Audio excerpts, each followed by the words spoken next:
இன்றைக்கி Thursday lunch பண்ண என்ன அப்படின்னு நான் கூட ஷேர் பண்ணிக்க போகிறேன். புதினா கொத்தமல்லி வச்சு துவையல் பண்ண போகிறேன். அதுக்காக மசாலா வறுத்துட்டு புதினா கொத்தமல்லி நல்லா க்ளீன் பண்ணி பொடியை கட் பண்ணி வச்சாச்சு. அதையும் வதக்கி மசாலா கூட சேர்த்து அரைச்சோன்னா சூப்பரான புதினா கொத்தமல்லி துவையல் ரெடிங்க. சவ் கூட்டிக்கு எல்லாமே ரெடி பண்ணி விட்டுட்டு அதுக்கு தாளிப்பு மட்டும் தான் கொடுக்கணும். இது பார்த்திங்கன்னா வத்த குழம்பு ரெடி பண்ணிகிட்ருக்கேன். இப்போ கடைகள்லேயே மாங்காய் வத்தல் கொத்தவரங்காய் வத்தல்லாம் கிடைக்கிது. மணத்தக்காளி விதை இது எல்லாம் சேர்த்து அதையும் பண்ண போகிறேன். சூடு ஆறுனதுனால இதையும் அரைச்சி எடுத்துக்கலாம்.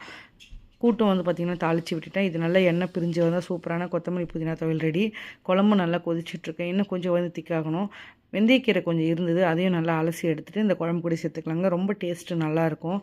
கசப்பு தன்மையே தெரியாது. ட்ரை பண்ணி பாருங்கள். குழம்பு இப்போ நல்லா எண்ணெய் பிரிஞ்சு வந்ததுக்கப்புறமா ஒரு துண்டு வெல்லம் சேர்த்திங்கன்னா எல்லாமே ஈக்குவலாகிடும்.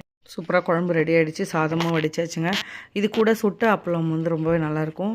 சுட சுட வாழை இலையில் சாதத்தை போட்டு மேலே வத்த குழம்பு, அதுக்கப்புறம் ரெடி பண்ணி வச்சுருக்க சவ் கூட்டு புதினா கொத்தமல்லி துவையல். மெனு பிடிச்சிருந்தா சப்ஸ்கிரைப் பண்ணி